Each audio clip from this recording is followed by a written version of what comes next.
नमस्कार, जय हिंद दोस्तों। तो मेयर ऑफ कैस्टरविच के चैप्टर 16 हो गए थे। चैप्टर 17 शुरू करना है हमको, तो चलिए स्टार्ट करते हैं। Elizabeth Jane had perceived from Henchard's manner that in assenting to dance she had made a mistake of some kind. जेन के जो व्यवहार था, जेन के व्यवहार में एक सडन चेंज आया, क्योंकि उसने हैंचर्ड के बिहेवियर से महसूस किया था कि डांस करने के लिए हैंचर्ड ने सहमति देकर एक गलती कर दी। हैंचर्ड ने, ऐसा जेन को महसूस हुआ है कि हैंचर्ड को ऐसा लग रहा होगा कि उसने डांस के लिए हाँ करके गलती कर दी है। In her simplicity she did not know what it was, a hint from a nodding acquaintance enlightened her। और अपने सादगी के कारण, सिंप्लिसिटी की वजह से वो रीजन नहीं जानती थी कि आखिर क्यों एक नॉन व्यक्ति यानी कि हैंचर्ड ने उसे संकेत नहीं दिया, नोड नहीं किया, क्यों मना नहीं किया उसको डांस करने के लिए। As the mayor's stepdaughter she learned she had not been quite in her place in treading a measure amid such a mixed throng as filled the dancing pavilion। तो मेयर की step daughter के रूप में उसने जाना कि नृत्य के मंडप में इतनी जो भीड़ है, उस भीड़ के बीच में वो अपनी सही जगह पर नहीं थी। अर्थात उसे मेयर के पास होना चाहिए था, उसे उस भीड़ के बीच में नहीं होना चाहिए था, क्योंकि वो मेयर की बेटी है, एक बड़े आदमी की बेटी है, उसका एक स्टैंडर्ड है। Thereupon her ears, cheeks, and chin glowed like live coals at the dawning of the idea that her tastes were not good enough for the position and would bring her into disgrace।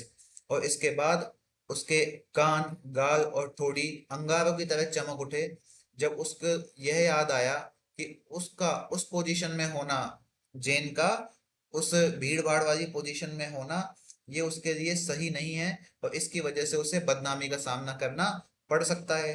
This made her very miserable and she looked about for her mother. तो इससे वो काफी दुखी हो गई और उसने अपनी माँ को ढूंढा।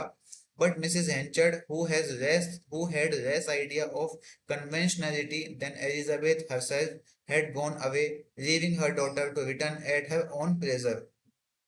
लेकिन मिसेस हेंचर्ड, जिनको कि एलिजाबेथ से भी कम इन चीजों का ज्ञान था, इन परंपराओं का ज्ञान था, वो अपनी बेटी को अपनी मर्जी से वापस आने के लिए छोड़कर चली गई। The letter moved on into the dark dense old avenues, or rather vaults of living woodwork which ran along the town boundary and stood reflecting। बाद में वो शहर की सीमा के साथ चलने वाली वो अंधेरी छोटी छोटी पुरानी गलियां जो हैं, उनमें चली गई। उन गलियों में से मतलब गुजरने लग गई है अपने घर वापस जाने के लिए, और फिर उसके बाद वहीं पे खड़े होकर विचार करने लगी है। A man followed in a few minutes, and her face being towards the shine from the tent he recognized her। और कुछ ही मिनटों में उसका उसके पीछे एक आदमी आ गया है, और उसका चेहरा तंबू की जो चमक थी उसके चेहरे पे पड़ रही थी, उस आदमी के चेहरे पर, और जेन ने उस आदमी को पहचान लिया था। It was Farfrae. ये आदमी कौन था? डोनाल्ड फारफ्रे था। Just come home from the dialogue with Henchard which just come from the dialogue with Henchard which had signified his dismissal। जो कि हैंचर्ड के साथ उस डायलॉग से, उस बातचीत को सुनकर आ रहा था, जो कि हैंचर्ड के द्वारा डोनाल्ड फारफ्रे की बर्खास्तगी का, उसके डिसमिसल का, उसको नौकरी से निकालने का संकेत था। मतलब डोनाल्ड फारफ्रे अभी उस जगह से आ रहा है जिस जगह पर हैंचर्ड ने उसको बोला था कि उसको नौकरी से निकाल दिया जाएगा अब। And it's you Miss Newson. क्या ये आप हैं Miss Newson? And I have been looking for you everywhere. और मैं सब जगह आपको ढूंढ रहा हूँ, ही सेड, उसने कहा। Overcoming a sadness imparted by the estrangement with the corn merchant. किस चीज से? वो उस दुखी से ओवरकम हो रखा था, यानी कि वो दुख उसके चेहरे पे छाया हुआ था। उस दुख से अलग होकर वो उस मक्का व्यापारी की जो बातचीत थी, जो उस मक्का व्यापारी ने उससे कहा था वहां पर टेंट के अंदर, जो दुख उसको मक्का व्यापारी ने पहुंचाया था, उस चीज के ऊपर काबू पाकर, उससे जो उसको दुख उत्पन्न हुआ था, ओवरकमिंग ए सैडनेस, उस दुख पर काबू पाकर, जो कि उस मक्का व्यापारी ने उसको पहुंचाया था उस टेंट के अंदर, उस दुख से दूर हटके उसने इस बात को कहा है कि मिस न्यूसन, आप यहाँ पे हैं, मैं तो आपको ढूंढ रहा हूँ सब जगह। May I walk on with you as far as your street corner. क्या आपकी गली के कोने तक मैं आपके साथ चल सकता हूँ? She thought there might be something wrong in this। उसे लगा कि शायद इसमें कुछ गड़बड़ है। But did not utter any objection। लेकिन उसने कोई objection नहीं किया। So together they went on। तो फिर वो दोनों साथ साथ चल दिए। First down the west walk। पहले तो वो पश्चिम की ओर चल दिए। And then into the bowling walk, और उसके बाद वो चल दिए किस साइड में, बॉलिंग वॉक की ओर। टिल फायरफ्लाई सेड, जब तक कि फायरफ्लाई ने कहा, it's like that I am going to leave you soon, ऐसा लगता है कि मैं जल्द ही आपको छोड़कर चला जाऊंगा। शी faltered, वो हड़बड़ाते हुए बोली, क्यों? Oh, as a mayor matter of business, nothing more, अरे बस ये तो व्यवसाय का मामला है और कुछ नहीं। But we will not concern ourselves about it, लेकिन हमें इस बारे में चिंता नहीं करनी चाहिए। It is for the best, सबके अच्छे के लिए तो यही है। I hope to have another dance with you, मुझे आपके साथ एक और बार डांस करने की उम्मीद है। She said she could not dance in any proper way, उसने कहा कि वह उचित तरीके से डांस नहीं कर सकती है। नाय बट यू डू, नहीं लेकिन आप ऐसा करती हो। It's the feeling for it rather than the learning of steps that makes pleasant dancer, नृत्य के चरणों को सीखने की अपेक्षा उसके प्रति भावना इंसान को अधिक प्लीजेंट बनाती है, अधिक खुश बनाती है, अच्छा नर्तक बनाती है। अर्थात कि एक व्यक्ति जो कि डांस को सीख कर डांस करता है, उससे अच्छा डांस वो व्यक्ति करता है जिसकी भावना डांस के प्रति अच्छी है, वो व्यक्ति ज्यादा बेहतरीन डांसर होता है। I fear I offended your father by getting up this, मुझे डर है कि ये सब करके मैंने तुम्हारे पिताजी को नाराज कर दिया है। एंड नाउ परहैप्स, और अब शायद, I will have to go to another part of the world altogether, और अब शायद मुझे युद्ध मतलब वर्ल्ड के, संसार के दूसरे हिस्से में जाना पड़ेगा। वर्ल्ड, वो स्कॉटिश आदमी है ना, तो उसका एक्सेंट कुछ ऐसा ही है। तो वर्ल्ड को क्या बोलता है वो, वर्ल्ड, WARRLD। तो मुझे संसार के किसी दूसरे हिस्से में जाना पड़ेगा। This seemed such a melancholy prospect that Elizabeth Jane breathed a sigh, letting it off in fragments that he might not hear her। तो ये जो माहौल था इस समय, एलिजाबेथ के लिए इतना उदासीन हो गया था कि उसने एक गहरी सांस ली और बहुत धीरे धीरे अपनी बातें कही, इतनी धीरे कही कि शायद उसे कोई सुन भी नहीं पाता। But darkness makes people truthful, and the Scotchman went on impulsively, perhaps he had heard her after all. लेकिन अंधेरा जो है ना, वो लोगों को सच्चा बनाता है, उनकी आवाज स्पष्ट सुनाई देती है। और वो जो स्कॉटिश व्यक्ति है, डोनाल्ड जो है, वो आवेगपूर्ण ढंग से आगे बढ़ता गया, क्योंकि ऐसा लग रहा था कि उसने जेन की बात को सुन लिया है। I wish I was richer Miss Newson, काश मैं अमीर होता Miss Newson. And your stepfather had not been offended, I would ask you something in a short time, और काश तुम्हारे जो स्टेप फादर हैं, तुम्हारे जो सौतेले पिता हैं, वो नाराज नहीं होते, तो मैं तुमसे कुछ पूछता। और आई would ask you something in a short time, yes I would ask you tonight, हाँ, और मैं आज रात ही तुमसे पूछूंगा। बट दैट्स नॉट फॉर मी, लेकिन ये मेरे लिए नहीं है। What he would have asked her, he did not से, तो वह उनसे क्या पूछना चाहता था ये उसने नहीं कहा। And instead of encouraging him, she remained incompletely silent, और उसे एनकरेज करने के बजाय जेन पूर्ण पूर्ण रूप से चुप रही। Thus afraid one of another, they continued their promenade along the walls till they got near the bottom of the bowling walk।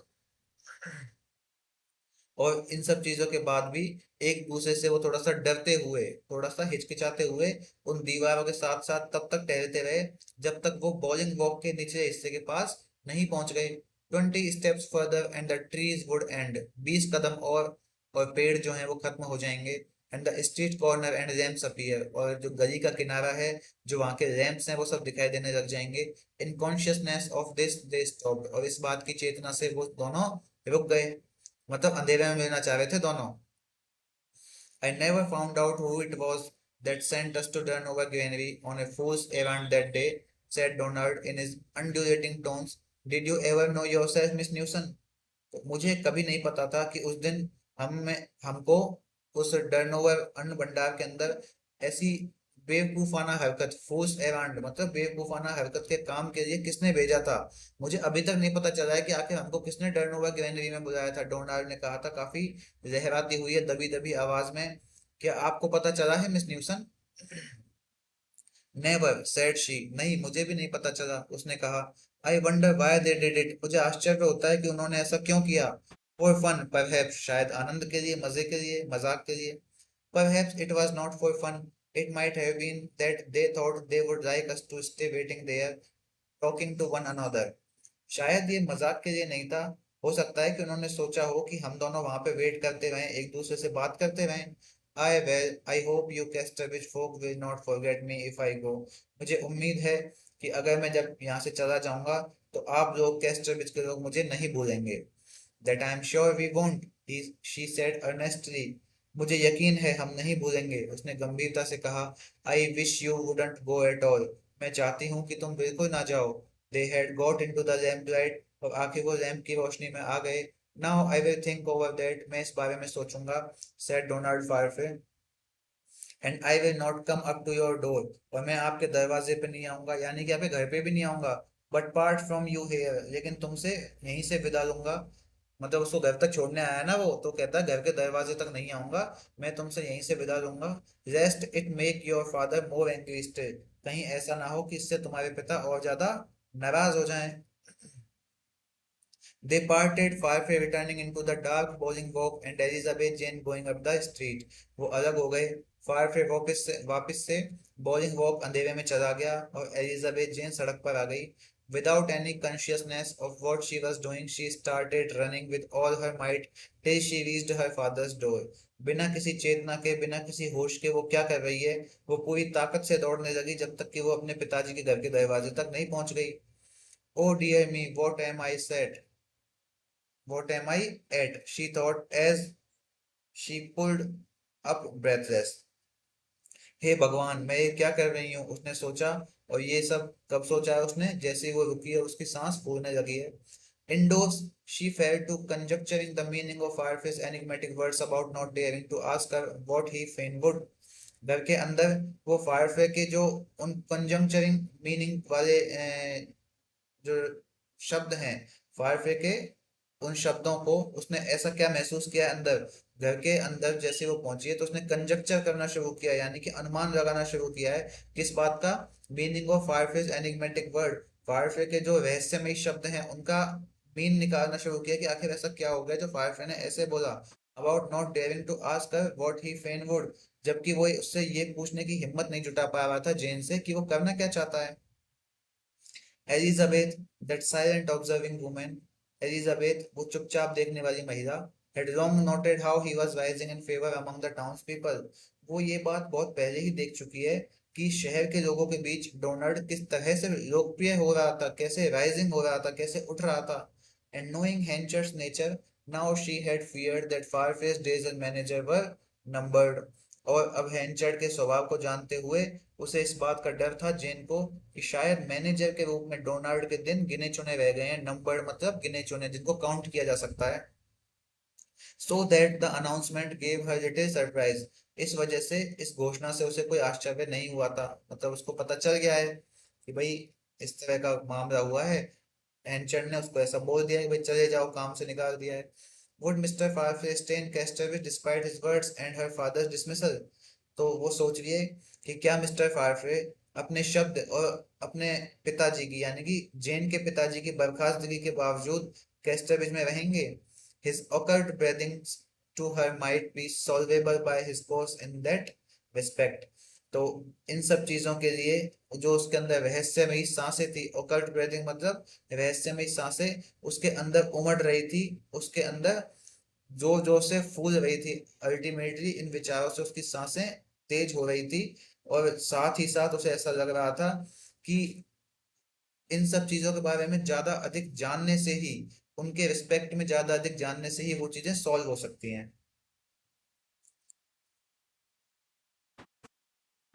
The next day was windy, so windy that walking in the garden she picked up a portion of the draft of a letter on business in Donald Farfe's writing, which had flown over the wall from the office. अगले दिन साहब हवा चल रही है, काफी हवादार दिन है, और हवा इतनी तेज है कि वो बगीचे में टहलते हुए डोनाल्ड फारफे की लिखावट में उस बिजनेस के ऊपर लिखे हुए पत्र का एक हिस्सा उसको मिला है जो कि उसने उठा लिया है। Which had phloem over the wall from the office, जो कि कार्यालय के जो दीवार है उससे ऊपर से उड़ के आ गया है बाहर, हवा चल रही है ना बहुत तेज। The useless scrap she took indoors and began to copy the calligraphy which she much admired, तो वो जो यूजलेस स्क्रैप है, वो बेकार का स्क्रैप, वो कागज, उसको वो घर के अंदर ले गई और उसकी नकल करने लगी है। कॉपी द कैलीग्राफी, कैलीग्राफी का मतलब होता है सुलेख वैसे तो, लेकिन वो है यहाँ पे सुलेख, उसकी अच्छी अच्छी हैंड राइटिंग जो है, जो भी उस पन्ने के ऊपर लिखा हुआ था उस सब चीज को उसको नकल करने लगी है, जिसकी कि उसने काफी प्रशंसा की थी। The letter began dear sir. तो लेटर किसके साथ शुरू होता है, किन शब्दों के साथ शुरू होता है, डियर सर के साथ। And presently writing on a loose slip Elizabeth Jane. और साथ ही साथ जल्द ही उसने एक ढीली पर्ची पर एलिजाबेथ जेन लिखकर शुरुआत की। She read the letter over. अब एलिजाबेथ ने क्या किया है, उसने जो लेटर है, जो दूसरा लेटर है, उसको अलग रख दिया है, ऊपर रख दिया है। सर मेकिंग द फ्रेज, और फ्रेज में क्या लिखा हुआ है साहब, सर लिखा हुआ है। डियर एलिजाबेथ जेन, और साथ ही साथ डियर एलिजाबेथ जेन भी लिखा हुआ है। मतलब देखिए अब जेन इस माहौल को कैसे फील कर रही है कि उसने एक लेटर उठाया है बाहर के। देखिए काफी है ना विचित्र सी लाइन है ये, काफी मिक्सअप है इस लाइन में। तो मैं इसको आपको स्पष्ट करता हूँ कैसे, कि जेन ने एक लेटर उठाया है जिस पर क्या लिखा हुआ है, डियर सर। ठीक है, तो डियर सर किसको संबोधित करेगा, डोनाल्ड। ऑब्वियस सी बात है हैंचर्ड को करेगा। लेकिन जेन ने क्या किया है, जेन ने अपनी खुशी के लिए एक कागज लिया, उस कागज के ऊपर एलिजाबेथ जेन लिखा है, और उस कागज को सर के ऊपर रख दिया है। जो डियर सर लिखा हुआ है ना, इसमें सर के ऊपर वो कागज को रख दिया है। तो अब वो क्या फ्रेज बन गया है, डियर एलिजाबेथ जेन। मतलब अपने ही मन में वो खुश हो रही है कि शायद डोनाल्ड मुझे ऐसे लिखता, डियर एलिजाबेथ जेन, मेरी प्यारी Elizabeth Jane. When she saw the effect, a quick red ran up her face and warmed her through, though nobody was there to see what she had done. तो जब उसने इस चीज को देखा है तो उसके चेहरे पर एक खुशी की है ना, रेडनेस छा गई, लालिमा छा गई, शर्मा गई वो। और उस लालिमा से वो इतनी शर्मा गई कि वो चुपचाप वहां से खड़ी हो गई, इधर उधर भागने लगी। और चूंकि उसको वहां पर किसी ने देखा ही नहीं था तो बहुत ज्यादा उसको कोई फर्क भी नहीं पड़ा इस चीज से। She quickly tore up the slip, उसने तुरंत उस स्लिप को फाड़ दिया, उस पर्ची को फाड़ दिया। एंड थ्रो इट अवे, उसे फेंक दिया। After this she grow cool and laughed at herself, और इसके बाद वो थोड़ी ठंडी पड़ी और अपने ऊपर ही हंसी। Walked about the room, room में इधर उधर टहलने लगी। एंड laughed अगेन, दोबारा हंसी।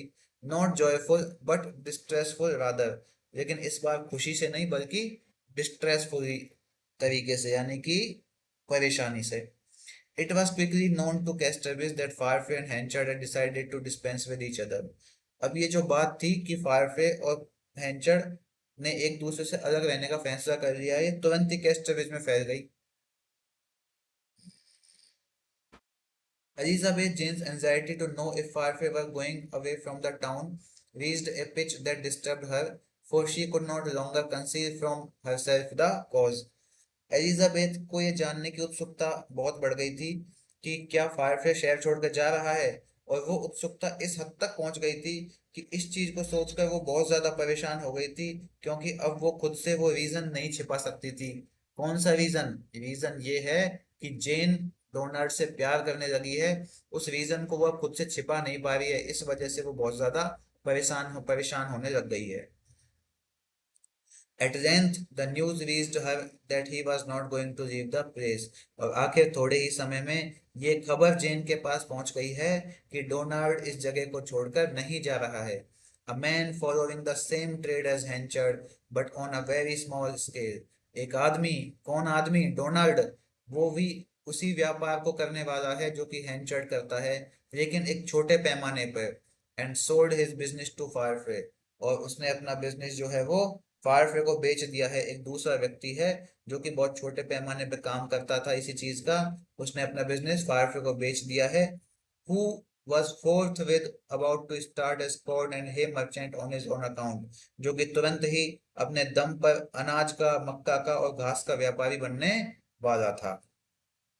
तो हैंचर्ड ने एक आदमी से, जो कि हैंचर्ड के जैसा ही, हैंचर्ड ने नहीं, डोनाल्ड ने, डोनाल्ड ने एक आदमी से, कैस्टरविच के एक आदमी से, जो कि बहुत छोटा व्यापारी था, उसी व्यापार का जो कि हैंचर्ड करता था। डोनाल्ड को अपना बिजनेस उसने बेच दिया उस छोटे व्यापारी ने, और फारफे जो था उसने उस बिजनेस को खरीद लिया। Her heart fluttered when she heard of this step of Donald's, providing that he meant to remain. तो जब उसने डोनाल्ड के इस कदम के बारे में सुना तो उसका दिल जोर से धड़क उठा, और इससे ये साबित हो गया कि डोनाल्ड यही रहना चाहता था। एंड यट, और फिर भी, would a man who cared one little bit for her, कि एक ऐसा आदमी जो उसके लिए थोड़ी सी भी परवाह करता था, have endangered his suit by setting up a business in opposition to Mr. Henchard's। तो क्या कोई भी ऐसा व्यक्ति उसके पिता यानी कि हेंचर्ड के विरोध में वो व्यवसाय स्थापित करके अपने आप को खतरे में डाल सकता था? Surely not, बिल्कुल नहीं। And it must have been a passing impulse only which had led him to address her so softly। और यह केवल एक क्षणिक आवेग होगा, मतलब डोनाल्ड को अभी इंस्टेंटली निकाला गया ना काम से, तो हो सकता है ये टेम्परेरी एक गुस्सा है उसके अंदर, जिसने उसे इतने सॉफ्टली तरीके से एड्रेस करने पर, इतने विनम्र हृदय के साथ इन चीजों को संबोधित करने के लिए प्रेरित किया होगा। To solve the problem whether her appearance on the evening of the dance was such as to inspire a fleeting love at first sight, she dressed herself up exactly as she had dressed then। तो इस समस्या का समाधान करने के लिए कि क्या उस डांस की शाम को जेन का रूप रंग ऐसा था कि पहली नजर में ही उससे प्यार हो जाए किसी को, तो उस चीज को देखने के लिए उसने क्या तय किया, उसने अपने आप को ठीक वैसे ही तैयार किया जैसे उसने डांस पार्टी के अंदर अपने आप को रेडी किया था। The muslin, the Spencer, the sandals, the parasol. तो ये जो चीजें हैं उसने जो पहनी थी शाम के टाइम, मसलिन, स्पेंसर, सैंडल और पैरासोल। मसलिन होता है मखमल, स्पेंसर पता नहीं क्या होता है यार, मेरे को भी नहीं पता देखो इस चीज का तो। और सैंडल तो चप्पल होती हैं, और द पैरासोल मतलब स्पेंसर होगा कोई साज सज्जा का सामान, कोई क्वेश्चन तो बनता नहीं इनमें से। सैंडल चप्पल होती हैं, और पैरासोल पैरासोल होते हैं एक छत्र जैसी टोपी सर के ऊपर जो पहनी जाती है, वो सब चीजें। And looked in the mirror, the picture glanced back was in her opinion। और फिर उसने अपने आप को शीशे में देखा और अपने आप को ही ओपिनियन देने लगी। Precisely of such a kind as to inspire that fleeting regard and no more। और उस जब शीशे में अपने आप को देख रही है वो, तो वो क्या सोच रही है कि काफी चमकते हुए से, एकदम से खुद को चमकता हुआ महसूस करते हुए वो ये सोचती है कि ये जो फोटो लगी हुई है ना गिलास के पीछे, ये द पिक्चर गिलास बैग, ये जो शीशे के पीछे फोटो लगी हुई है, तो उसके विचार से ये फोटो किस चीज को प्रदर्शित करती है? फ्लीटिंग रिगार्ड को किस चीज के प्रति प्रदर्शित करती है? Such kind as to inspire precisely, उस प्रेम को, उस क्षणिक प्रेम को ये फोटो प्रदर्शित कर रही है जो कि परमानेंट नहीं है। उसकी कैसी प्रकृति है? फ्लीटिंग है, खत्म हो जाने वाली, जल्दी खत्म हो जाने वाली क्षणिक प्रकृति वाले प्रेम को वो फोटो प्रदर्शित कर रही है, ऐसा एलिजाबेथ जेन ने अपने आप को शीशे में देखते हुए सोचा। एंड नो मोर, और उससे ज्यादा कुछ भी नहीं था। Just enough to make him silly and not enough to keep him so. अब वो कह रही है कि बस बहुत हुआ उसे मूर्ख बनाना, उसे और अधिक मूर्ख बनाए रखना अच्छा नहीं है, पर्याप्त नहीं है। शी सेड ल्यूमिनसली, उसने चमकते हुए कहा। And Elizabeth thought in a much lower key that by this time he had discovered how plain and homely was the informing spirit of that pretty outside। और जेन ने काफी धीमे स्वर में सोचा कि अब तक उसने ये जान लिया था कि वह सुंदर बाहरी रूप की जो उसकी भावना है वो कितनी ज्यादा सादी और घरेलू थी, कि वो कितनी ज्यादा सुंदर दिखती है। इस चीज के बारे में कोई भी विचार करेगा तो यही सोचेगा कि वो काफी सादी, एकदम सिंपल और घरेलू लड़की दिखाई देती है।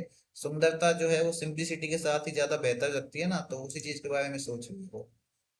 Hence, when she felt her heart going out to him, she would say to herself with a mock pleasantry that carried an ache with it, "No, no, Elizabeth Jane, such dreams are not for you।"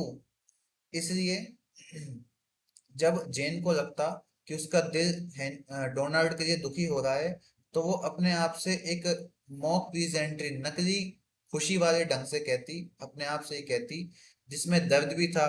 और तो क्या कहती है वो, नहीं नहीं जेन, नहीं नहीं एलिजाबेथ जेन, इस तरह के सपने तुम्हारे लिए नहीं हैं। She tried to prevent herself from seeing him, उसने अपने आप को डोनाल्ड को मिलने से रोका। एंड थिंकिंग ऑफ हिम, और साथ ही साथ डोनाल्ड के बारे में सोचने से भी रोका खुद को। Succeeding fairly well in the former attempt, in the latter not so completely. हालांकि पहली बार अपने आप को रोकने में वो काफी सफल भी रही, लेकिन उसके बाद वो पूर्ण रूप से अपने आप को डोनाल्ड के बारे में सोचने से रोकने के लिए सफल नहीं हो पाई। वो अपने अंदर डोनाल्ड को बहुत ज्यादा चाहने लगी है।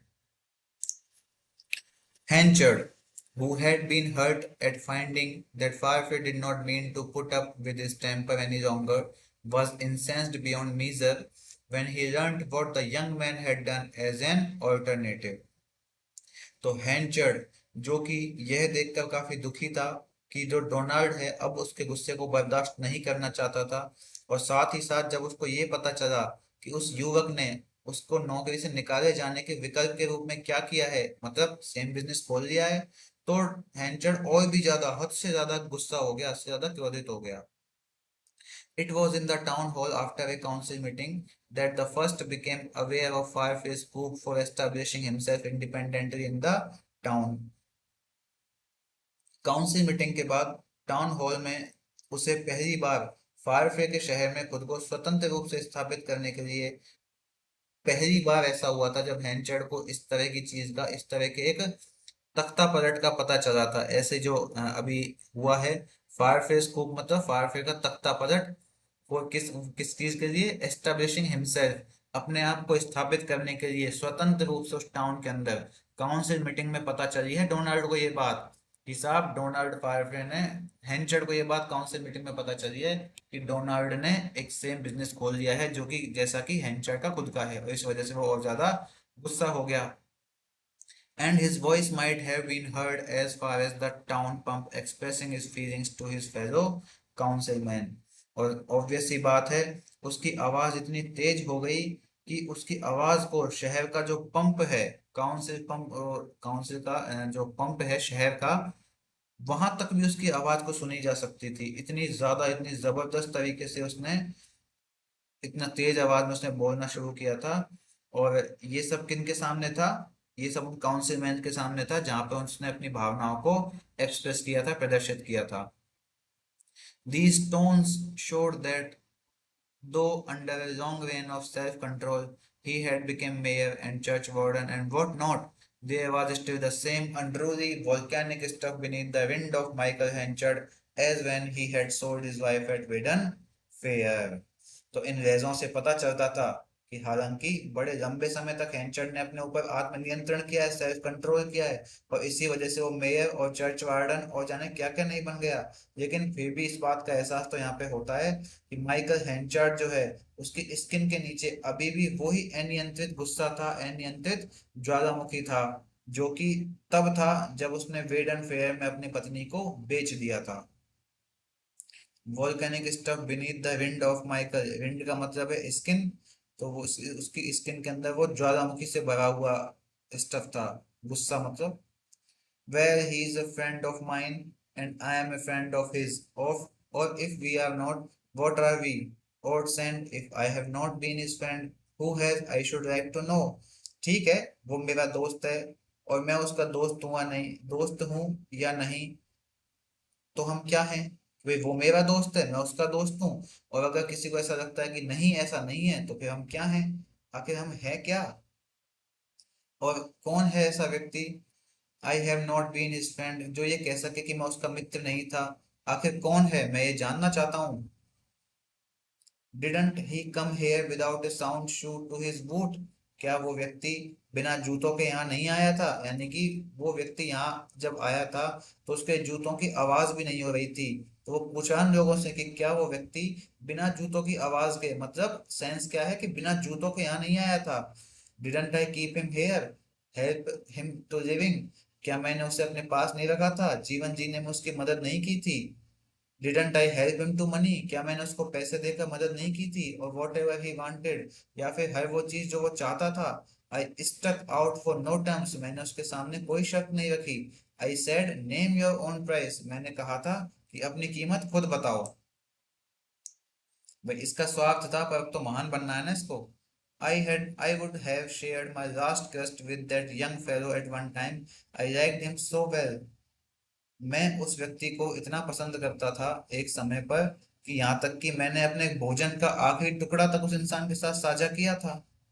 एंड नाउ ही इज डिफाइड मी, और अब उसने मुझे डिफाइड किया है, मेरा अपमान किया है, मेरी अवहेलना की है। बट डैम हिम, लेकिन लानत है उस पर, I have a tussle with him now, और अब मेरी क्या हो गई उसके साथ में, एक टसल यानी कि व्यापार में प्रतिस्पर्धा हो गई है, at fair buying and selling, ईमानदारी से खरीदने और बेचने में, mind at fair buying and selling, याद रखना, एकदम निष्पक्ष खरीदारी और बेचने में, and if I can overbid such a stripling as he, then I am not worth a warden. और यदि मैं उस नौजवान से ज्यादा बोली नहीं लगा सकता, तो याद रखो कि मैं वार्डन बनने के लायक हूं ही नहीं। यानी पैसे की गर्मी दिखा रहा है भेंचड़। We will show that we know our business as well as one here and there, हम भी ये दिखा देंगे कि यहाँ वहां के लोग जितना काम जानते हैं ना, हम उनसे कई ज्यादा अपने काम को जानते हैं। His friends of the corporation did not specially respond, तो जो उसके कॉरपोरेशन के वहां पे जो बैठे हुए काउंसिल के जो दोस्त हैं, उन्होंने कोई खास प्रतिक्रिया दी नहीं। Henchard was less popular now than he had been when nearly 2 years before, तो जितना पॉपुलर हेंचर्ड 2 साल पहले था ना, अब उससे वो काफी कम पॉपुलर रह गया है। They had voted him to the chief magistracy on account of his amazing energy. उन्होंने सिर्फ उसको मजिस्ट्रेट के पद पर इसलिए चुना था क्योंकि उसके अंदर ऊर्जा जबरदस्त थी, अमेजिंग एनर्जी थी। While they had collectively profited by this quality of the contractor, they had been made to wins individually on more than one occasion. जबकि वो जो लोग हैं, वो उस मक्का व्यापारी, उस अनाज व्यापारी की इस गुणवत्ता से कई बार उनको लाभ प्राप्त हुआ था, और हालांकि एक से अधिक अवसरों पर व्यक्तिगत रूप से उनको थोड़ा सा विंस भी करना पड़ा था, झिझकना भी पड़ा था, लेकिन प्रॉफिट तो हो ही रहा था। So he went out of the hall and down the street alone, तो सब इसके बाद में हैंचर्ड वहां से बाहर निकल गया हॉल से, और स्ट्रीट में चलने लग गया अकेला ही। Reaching home he seemed to recollect something with a so satisfaction, घर पहुंचकर उसने कुछ संतुष्टि के साथ याद किया। He called Elizabeth Jane, उसने जेन को बुलाया। Seeing how he looked when she entered, she appeared alarmed, और जब वो अंदर आई, तो जेन हेंचर को देखकर, हेंचर के चेहरे को देखकर घबरा गई, अलार्म्ड हो गई। Nothing to find fault with, he said, observing the concern. कोई दिक्कत नहीं है, कोई भी गलती नहीं है, उसने कहा, उसकी चिंता को देखते हुए, जेन की चिंता को देखते हुए। Only I want to caution you my dear, मैं बस तुम्हें सावधान करना चाहता हूँ मेरी प्यारी बच्ची। That man Farfrae, it is about him, ये किस बारे में है, उस आदमी के बारे में, फारफे के बारे में है। I have seen him talking to you 2 or 3 times, मैंने 2-3 बार उसे तुमसे बात करते हुए देखा है। He danced with thee at the rejoicings and came here with thee, वो तुम्हारे साथ उस दिन, वो मनोरंजन वाले दिन डांस कर रहा था, और तुम्हारे साथ ही घर तक आया था। Now now no blame to you, अब मैं तुम पर कोई दोषारोपण नहीं कर रहा हूँ, बट जस्ट हार्कन, लेकिन सिर्फ सुनो, हार्कन मतलब here. Have you made him any foolish promise, क्या तुमने उसे कोई मूर्खतापूर्ण वादा तो नहीं कर दिया है कि भाई जन्म जन्म का साथ है तुम्हारा हमारा, हैं, हम बने तुम बने एक दूजे के लिए, दो दिल एक जान, ऐसा कोई वादा तो नहीं कर दिया है कि भाई तुम्हारे साथ भाग जाऊंगी, शादी करूंगी, जीऊंगी तो तुम्हारे लिए, मरूंगी तो तुम्हारे लिए, तुम मेरे नहीं हो सकते तो किसी और के नहीं होगे, ये सब वादे तो नहीं किए तुमने कोई मूर्खतापूर्ण भरे हुए। Gone the least bit beyond sniff and snuff at all, तो इस सब चीजों के बाद भी वो कह रहा है कि, एक फ्रेज का यूज कर रहा है वो, कि वो इंसान ही ऐसा है कि सूंघ कर भी उसको नहीं पता चलता, उसके बारे में सब कुछ सूंघ कर और जान कर भी उसकी जो मूल भावना है उसके बारे में पता नहीं चलता है। इस चीज के लिए वो वार्निंग दे रहा है अपनी बच्ची को। No I have promised him nothing, नहीं पिताजी मैंने उसे कोई वादा नहीं किया है। Good, all is well that ends well, अच्छा है, सब ठीक है, अगर सब कुछ, हर किसी का अंत जो है वो ठीक होता है। देखिए दोस्तों, ये all is well that ends well, ये एक इम्पोर्टेंट क्वेश्चन बनता है। विलियम शेक्सपियर का नाम शायद ही ऐसा कोई हो जिसने ना सुना हो। तो विलियम शेक्सपियर के द्वारा लिखा गया एक ड्रामा है all is well that ends well, इसको यहाँ पर फ्रेज के तौर पे यूज किया गया है। यहाँ से प्रश्न उठाया जाता है कि विलियम शेक्सपियर के किस नोवेल को, किस ड्रामा का नाम मेयर ऑफ कैस्टरविच के अंदर यूज किया गया है। ठीक है, तो all is well that ends well, I particularly wish you not to see him again, मैं चाहता हूँ निजी तौर पर कि तुम उससे दोबारा ना मिलो। वेरी वेल सर, बिल्कुल ठीक है सर, ऐसा ही होगा। यू प्रॉमिस, क्या तुम वादा करती हो? She hesitated for a moment and then said, वो एक क्षण के लिए तो हिचकिचाई और फिर उसने कहा, yes if you must wish it, बिल्कुल अगर आप ऐसा चाहते हैं तो ऐसा ही होगा। I do, he is an enemy to our house, मैं बिल्कुल यही चाहता हूँ, वो तो हमारे घर का दुश्मन है। When she had gone, he sat down. जब वो चली गई तो वो बैठ गया। And wrote in a heavy hand to Firefly thus, और उसके बाद में उसने भारी हाथ से फायरफ्री को एक लेटर लिखा है, पत्र लिखा है। Sir, I make request that henceforth you and my stepdaughter be as strangers to each other. महोदय, मैं आपसे अनुरोध करता हूँ कि अब से आप और मेरी सौतेली बेटी एक दूसरे के प्रति अजनबी की तरह रहेंगे।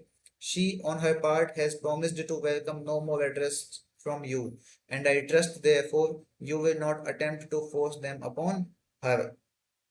उसने अपनी ओर से वादा किया है, जेन ने, कि वो तुम्हारी तरफ से कोई भी एड्रेस, कोई भी संबोधन, कोई भी मिलना जुलना स्वीकार नहीं करेगी। और मैं विश्वास करता हूँ कि तुम भी उसे इस चीज के लिए मजबूर नहीं करोगे। नीचे नाम लिखा है एम हैंचर्ड। ठीक है, किस नाम से संबोधित किया खुद को? एम हैंचर्ड। ये भी इस तरह के प्रश्न बनते हैं कि हैंचर्ड के द्वारा लिखा गया जो लेटर है डोनाल्ड फार्फे को, उसने नीचे किस तरह से एनोटेशन दिया है अपने नाम का? M Henchard, Michael Henchard, M H, Michael H, इस तरीके से, है ना? तो M Henchard. One would almost have supposed Henchard to have had policy to see that no better modus vivendi could be arrived at with Farfrae than by encouraging him to become his son-in-law. तो आखिर इन सब चीजों के बाद में कोई भी ये सब मान सकता था कि हेंचर्ड के पास ये सब देखने की नीति थी कि डोनाल्ड फार्फे के साथ कोई भी बेहतरीन जीवन शैली नहीं हो सकती थी। मोडस विवेंडी का मतलब क्या है? जीवन शैली, बेहतरीन जीवन शैली, बेटर, बेहतरीन मोडस विवेंडी जीवन शैली जो है फायरफ्री के साथ नहीं हो सकती थी, विशेष तौर पर तब जबकि उसे बात आ जाए दामाद बनाने की। यानी कि दामाद तो उसको किसी भी स्थिति में बनाया ही नहीं जा सकता, कोई भी परिस्थिति उसके साथ इतनी पॉजिटिव नहीं हो सकती मेरी तरफ से, ऐसा हेंचर्ड का मानना है। But such a scheme for buying over a rival had nothing to recommend it to the mayor's had strong faculties. लेकिन अपने प्रतिद्वंदी को, अपने कंपटीटर को खरीदने की ऐसी योजना मेयर की उन जिद्दी जो क्षमताएं हैं, मेयर के हेड स्ट्रॉन्ग वाली जो क्षमताएं हैं, जिद्दी क्षमताएं, उनको पसंद नहीं आई। With all domestic fineries of that kind he was hopelessly at variance. और इस तरह की चालाकियों के बावजूद वो उन सब चीजों से पूर्ण रूप से असहमत था, मतलब ईमानदारी से व्यापार करना चाहता है हैंचर्ड। लविंग अ मैन और हेटिंग हिम, चाहे किसी व्यक्ति से प्यार करो या घृणा करो, his diplomacy was as wrong headed as a buffalo's, उसकी कूटनीति उतनी ही गलत थी जितना कि एक भैंस होता है, भैंसा होता है, एक भैंसे की तरह गलत थी। Wrong headed as a buffalo मतलब पूर्ण रूप से गलत। And his wife had not ventured to suggest the course which she for many reasons would have welcomed gladly, और ना ही उसकी पत्नी वो गलत रास्ता सुझाने की हिम्मत कर सकती थी। इसी कारण वो कई बार इन चीजों का, हेंचर्ड की इन व्यवहार का खुशी खुशी स्वागत करती थी। Meanwhile, Donald Farfrae had opened the gates of commerce on his own account at a spot of Durnover Hill. तो आखिर समय के साथ साथ डोनाल्ड फार्फरे ने डर्नोवर हिल के ऊपर, कहाँ पर? डर्नोवर हिल के ऊपर अपने व्यापार के रास्ते खोल दिए थे। Commerce on his own account मतलब खुद के ही दम पर अपने व्यापार को शुरू कर दिया था। जगह का नाम है Durnover Hill. As far as possible from Henchard stores, जितना हो सकता था उतना दूर हैंचर्ड के स्टोर से उसने वो व्यापार स्टार्ट किया है। And with every intention of keeping clear of his farmer friend and employees customers, और उसके जो पुराने दोस्त हैं, उनके जो पुराने कस्टमर्स हैं, यहाँ तक कि इतनी ईमानदारी से डोनाल्ड ने काम किया है कि वो पुराने दोस्त हेंचर्ड के, वो पुराने मित्र हैं, पुराने उसके सगे संबंधी व्यापारी वगैरह हैं, उनसे वो कोई संपर्क नहीं रखना चाहता है। वो नहीं चाहता कि हेंचर्ड के साथ उसका कोई भी क्लैश हो, वो उनको हड़पना नहीं चाहता है। वो भले ही अपनी मर्जी से आए, कोई दिक्कत नहीं, लेकिन वो उनको हड़पना नहीं चाहता है। एम्प्रेस कस्टमर इस्तेमाल किया है ना उसने, कि उसको नौकरी देने वाले के कस्टमर्स, उन सबको कीपिंग क्लियर, एकदम दूर रखना चाहता है। There was, it seemed to the younger man, room for both of them and to spare. यहाँ पर जहाँ इसने बिजनेस खोला है, यहाँ पर स्पष्ट रूप से दिखाई दे रहा था कि वहां पर दो लोगों के लिए बढ़िया जगह थी और थोड़ी सी एक्स्ट्रा भी थी। The town was small, but the corn and hay trade was proportionally large. तो टाउन जो है वो छोटा है, लेकिन अनाज का या मक्का का और घास का व्यापार जो है टाउन के अनुपात में बड़ा है। प्रपोर्शनेटली, टाउन के अनुपात में, किसके प्रोपोर्शन में? टाउन के प्रोपोर्शन में ये व्यापार तो बड़ा है। And with this native sagacity he saw opportunity for a share of it. और अपनी बुद्धिमत्ता के साथ, नेटिव सगेसिटी, नेटिव का मतलब होता है स्थानीय और सगेसिटी मतलब बुद्धिमत्ता, और अपनी स्थानीय बुद्धिमत्ता के साथ उसने इसी व्यापार में अवसर ढूंढने के लिए अब इस हिस्सा लेने की सोची है। So determined was he to do nothing which should seem like trade antagonism to the mayor that he refused his first customers. तो हेंचर्ड जो है, अब उसका ये जो एम्प्लॉयर है डोनाल्ड फार्फ है, ये ऐसा कुछ भी करने को तैयार नहीं था जिससे कि मेयर को उसके प्रति दुश्मनी जैसा महसूस हो। ट्रेड एंटागोनिज्म मतलब व्यापार में दुश्मनी जैसा महसूस हो। और इसी वजह से उसने एक बहुत ही बड़े प्रतिष्ठित किसान को मना कर दिया था, a large farmer of good repute, जो उसका पहला कस्टमर था। कौन है साहब डोनाल्ड फार्फे का पहला कस्टमर? एक बड़ा सम्माननीय किसान है, उसका पहला कस्टमर था। Because Henchard and this man had dealt together with in the preceding 3 months, क्योंकि इस व्यक्ति ने और हेंचर ने पिछले 3 महीनों में एक साथ व्यापार किया था। इसलिए डोनाल्ड ने उसके साथ में व्यापार करने से मना कर दिया, क्योंकि वो ये चाहता है कि हैंचर को कहीं भी ऐसा ना लगे कि मैं उसके कस्टमर्स को तोड़ रहा हूँ। He was once my friend said Farfrae. Farfrae कहता है कि वो कभी मेरे दोस्त हुआ करते थे। And it is not for me to take business from him, और मेरा कोई अधिकार नहीं है कि मैं उनका व्यापार उनसे छीनूं। I am sorry to disappoint you, मैं आपको निराश करने के लिए क्षमा चाहता हूँ। But I can not hurt the trade of a man who has been so kind to me. लेकिन मैं एक ऐसे व्यापारी के व्यापार को, एक ऐसे इंसान के व्यापार को नुकसान नहीं पहुंचा सकता जो कि एक समय पर मेरे लिए बहुत काइंड था। In spite of this praiseworthy cause, और इस प्रशंसनीय काम के बावजूद, द स्कॉचमैन्स ट्रेड इंक्रीज्ड, उस स्कॉटिश व्यक्ति का व्यापार बढ़ने लगा। Whether it were that his northern energy was an overmastering force among the easy going Wessex worthies, यह था कि भले ही उसकी जो नॉर्दर्न पावर है, उसकी उत्तरी शक्ति जो है, आराम से चलने वाले वेसेक्स के बेकार लोगों के बीच एक जबरदस्त ताकत थी। और whether it was sheer luck या फिर वह शुद्ध भाग्य था, the fact remained that whatever he touched he prospered in। ये सब कुछ स्पष्ट हो गया था लोगों के लिए कि जिस चीज को भी डोनर ने छुआ, वो चीज उसके लिए समृद्ध हो गई। यानी कि जिस भी व्यापार में उसने हाथ डाला, वही व्यापार उसके लिए समृद्ध साबित हुआ। लाइक जेकब इन पैडन अरम, जैसे जेकब जो है एक पैडन अरम में कामयाब हुआ था। ये रेफरेंस लिया गया है बाहर से, ठीक है।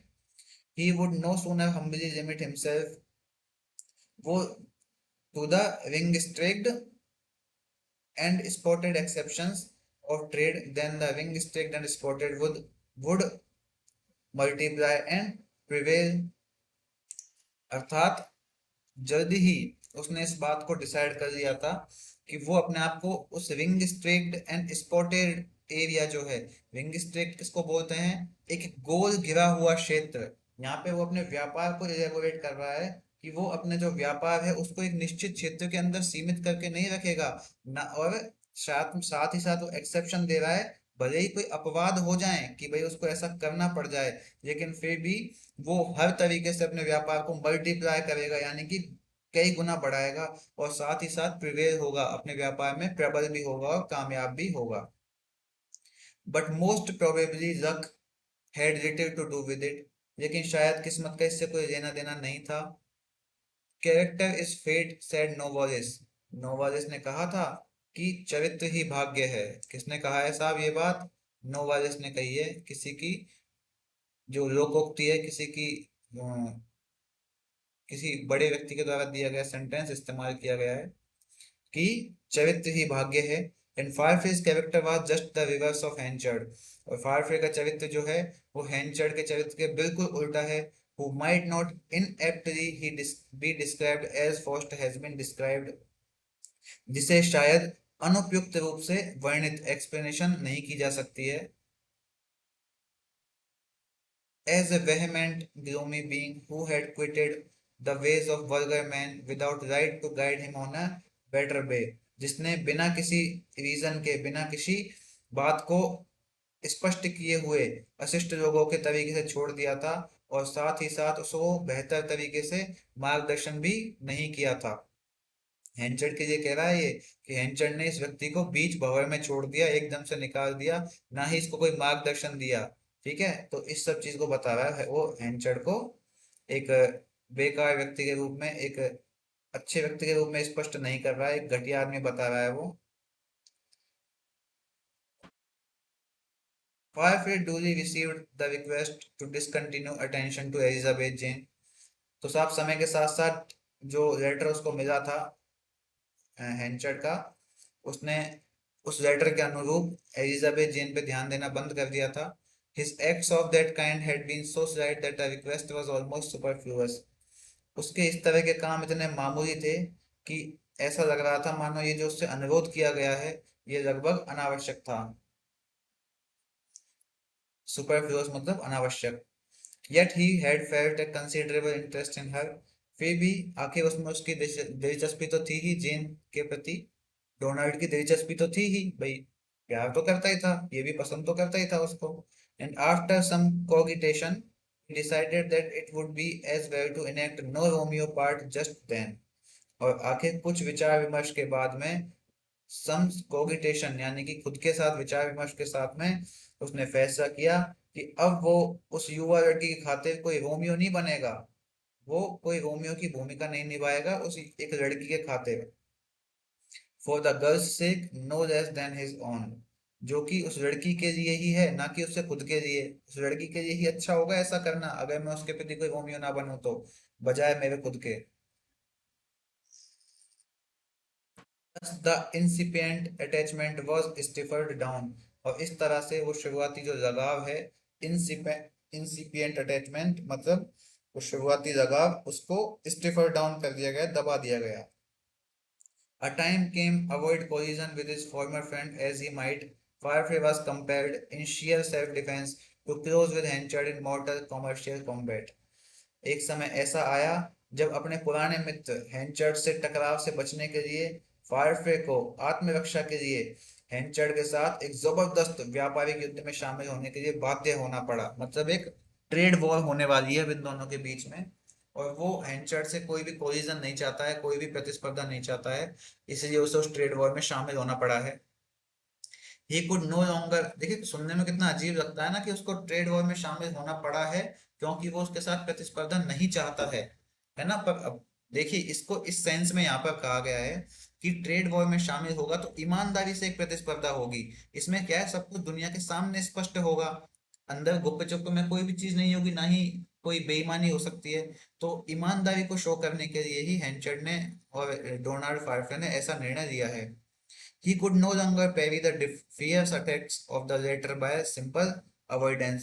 अब वो केवल टाल मटोल करके हेंचर्ड के जो भयानक हमले हैं उनका सामना नहीं कर सकता था।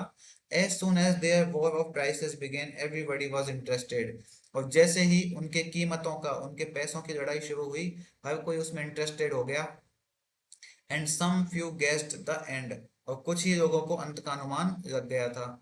It was in some degree northern insight matched against southern doggedness. ऐसा लग रहा था कि ये उत्तरी सूझबूझ और दक्षिणी दृढ़ता के बीच में एक मुकाबला है। अब देखिए इस बात को आप ना विशेष तौर पर ध्यान रखना कि नॉर्दर्न इंसाइट किसके लिए कहा गया है। ये कहा गया है डोनाल्ड फार्फे के लिए, क्योंकि वो शहर के उत्तर दिशा में रहता है। तो उत्तर दिशा में रहने वाले उस बुद्धिमान व्यक्ति, साथ ही साथ दक्षिण दिशा में रहने वाले उस जिद्दी, उस हठी व्यक्ति के बीच का एक मैच लग रहा है, उनके बीच की एक प्रतिद्वंदिता दिखाई दे रही है। The duck against the cudgel and Henchard's weapon was one which if it did not deal ruin at the first or second stroke left him afterwards well nigh at the antagonist's mercy।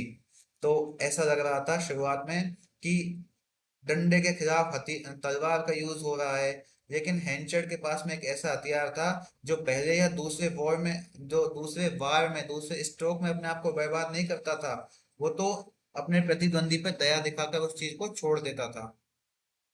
Well नाय मतलब कि वो छोड़ देता था eight is antagonist, अपने प्रतिद्वंदी की दया को सहानुभूतिपूर्ण तरीके से जाने देकर। यानी कि हेंचर्ड पहले दूसरे वॉर में युद्ध को खत्म नहीं कर रहा है, वो उसको लंबा खींच रहा है और अपने प्रतिद्वंदी से कंटिन्यू युद्ध करता जा रहा है। ऑलमोस्ट एवरी सैटरडे दे एनकाउंटर ईच अदर। कब मिलते हैं साहब वो? लगभग हर शनिवार को वो एक दूसरे से मिलते हैं। Amid the crowd of farmers, किसानों की भीड़ के बीच में, विच thronged about the market place in the weekly course of their business. किस लिए मिलते हैं? व्यापार के सिलसिले में उन किसानों से मिलते हैं जो कि साप्ताहिक रूप से बाजार में उमड़ पड़ते हैं, भीड़ इकट्ठी हो जाती है। thronged अबाउट का मतलब होता है उमड़ पड़ना। Donald was always ready and even anxious. Donald हमेशा तैयार रहता था और यहाँ तक कि वो थोड़ा सा उत्सुक भी रहता था। टू से अ फ्यू फ्रेंडली वर्ड्स, कुछ दोस्ताना शब्द कहने के लिए। किससे? हैंचर्ड से। But the mayor invariably gazed stormfully past him. लेकिन मेयर उसे हमेशा घूरता रहता था। Like one who had endured and lost on his account. ऐसा इस तरीके से घूरता रहता था जैसे तो उसने उसका कुछ बिगाड़ दिया हो, उसने बहुत कुछ सहन कर लिया हो एंचर ने, अब वो अब कुछ सहन नहीं करना चाहता है, इस तरीके से वो घूरता रहता था। And could in no sense forgive the wrong. और इस तरीके से भी कि वो किसी भी तरीके से उस व्यक्ति को, उस गलत इंसान को क्षमा नहीं करेगा, ऐसे हेंचर्ड उसको घूरता था। Nor did Fireface's snubbed manner of perplexity at all appease him। यहाँ तक कि फायरफे की जो ओरिजिन भरी अपेक्षा है वो भी हैंचर को संतुष्ट नहीं करती थी। The large farmers, corn merchants, millers, auctioneers and others had each an official stall in the corn market room। तो वो बड़े बड़े जो व्यापार हैं, किसान हैं, मिल के मालिक हैं, नीलामी करता हैं, उन सब के पास उस अनाज का जो बाजार है वहाँ के रूम्स में सभी की एक ऑफिशियल स्टॉल थी, सभी का एक विशेष जगह थी।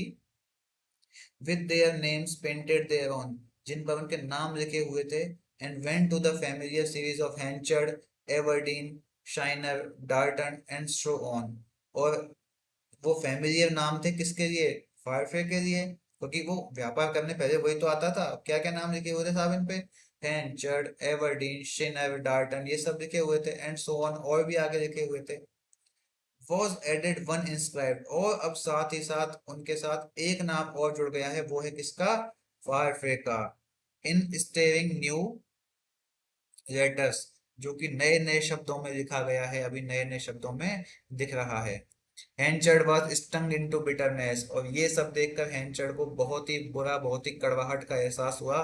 लाइक बेलरोफोन, एक बेलरोफोन की तरह। He wandered away from the crowd, cankered in soul. वो भीड़ से शत विशत होकर, ऐसा लग रहा था मानो उसको चोट पहुंच गई हो इस चीज को देखकर, और इस चीज को देखकर वो वहां से दूर चला गया। अब ये बेजरो फोन क्या है देखिए। मैं ना छोड़ूंगा नहीं किसी भी रेफरेंस को, हो सकता है मैं लाइन की थीम को ना बिगाड़ने के लिए आगे पढ़ता चला जाऊं, लेकिन मैं आपके लिए किसी उसको छोड़ूंगा नहीं, किसी भी रेफरेंस को। तो बेजरो फोन क्या है? ये एक नाम है किसका? ये एक ग्रेटेस्ट हीरो माना जाता है। कौन से देश का? ग्रीक का। ग्रीक का सबसे बड़ा एक हीरो माना जाता है, जो कि किसके लिए फेमस था? अपनी क्रूएलिटी के लिए, अपनी हत्याओं के लिए। तो उसी के गुस्से की तरह हैंचर्ड को महसूस हो रहा था।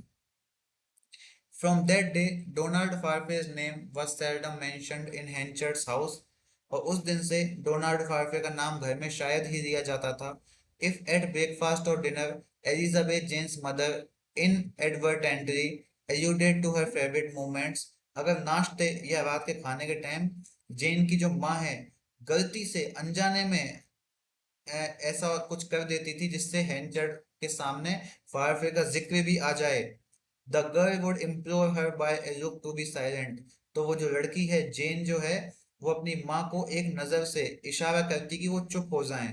And her husband would say, और उसका पति क्या कहता? What are you to my enemy. तुम क्या हो? क्या तुम भी मेरी दुश्मन हो? तो अब मतलब उनके घर में जो भी डोनाल्ड का नाम लेता है वो इंसान हैंचर्ड को दुश्मन दिखाई देने लगता है। हैंचर्ड के मन की भावनाएं आपके सामने स्पष्ट हैं, डोनाल्ड की भी स्पष्ट हैं और जेन की भी स्पष्ट हैं। ठीक है, तो इसके साथ में अपना चैप्टर 17 समाप्त होता है।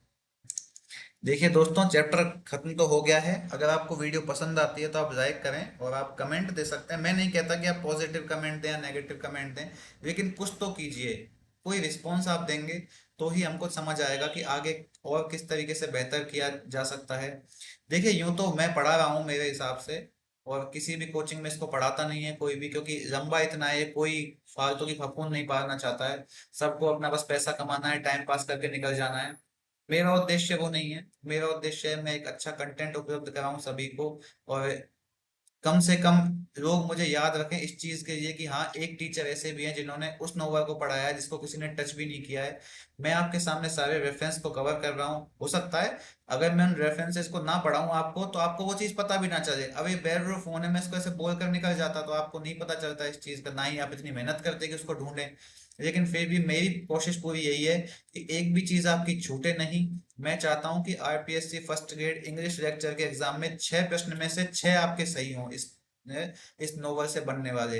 इसलिए शो सम कर्टसी, और प्लीज लाइक कर सकते हैं आप वीडियो को, अगर पसंद आता है तो अपने मित्रों के साथ, अपने परिचितों के साथ शेयर कर सकते हैं। बाकी मिलते हैं अगले चैप्टर में, तब तक के लिए धन्यवाद। जय हिंद, जय भारत।